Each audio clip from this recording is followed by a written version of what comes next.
All right, so what is the rule for this input-output table? So if the input was 2, the output is 2. If the input is 3, the output is 7. If the input is 4, the output is 14. If the input is 5, the output is 23. Input is 6, the output is 34. So what's going on here? Well, it's not really clear with that first one. I mean, it could be 2 plus 0 or 2 times 1 or something else. With 3, I'm adding 4 to get the 7. With 4, I'm adding 10.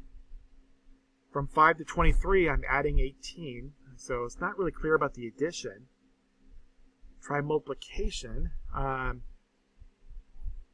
really clear. But one thing that does strike me with that 6 here is I do know that 6 squared is 36, which is pretty close to what we have here. So let's think about square numbers for a moment. And if you recall, square numbers are numbers multiplied by itself. So for instance, 2 squared, 2 times 2 is 4, 3 times 3 is 9, 4 times 4 is 16, 5 times 5 is 25, 6 times 6 is 36. And you can see that my output, all my outputs are 2 less than the square numbers. So that would suggest that if my input is n, then my output would be the square number n squared minus 2. So again, this rule can be written in algebraic symbols as for the input number n, the output is n squared minus 2. So using this rule, what is the output number for the last 2 rows? Well, 7 squared minus 2 is 49 minus 2, which is 47.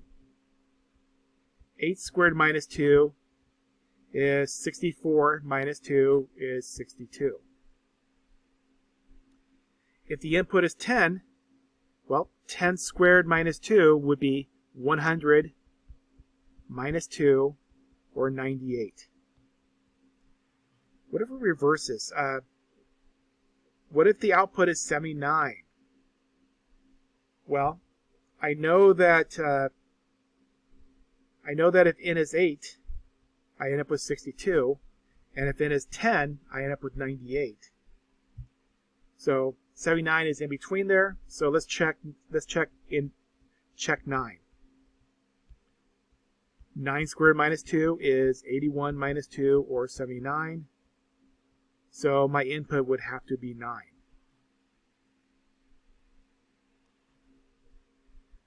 Each output in the table is 5 more than twice the output. Try it again. If each output is 5 more than twice the input, find the missing inputs or outputs. So if my input is x, my output would be x plus 5. So 1 plus 5 would be 6. 5 plus 5 would be 10. 10 plus 5 is 15. As for the last two, what I know is that x plus 5 is equal to 45. So that would mean that my input would have had to have been 40. If x plus 5 is equal to 53, then subtract 5. I know that my input would have had to have been 48. Okay. A ride at an amusement park can accommodate 1,000 riders per hour. So writing the equation relates to the number of riders in time. So you could say something like the number of riders is equal to 1,000 times the number of hours. Where the hours are considered to be the independent, that's based on the input.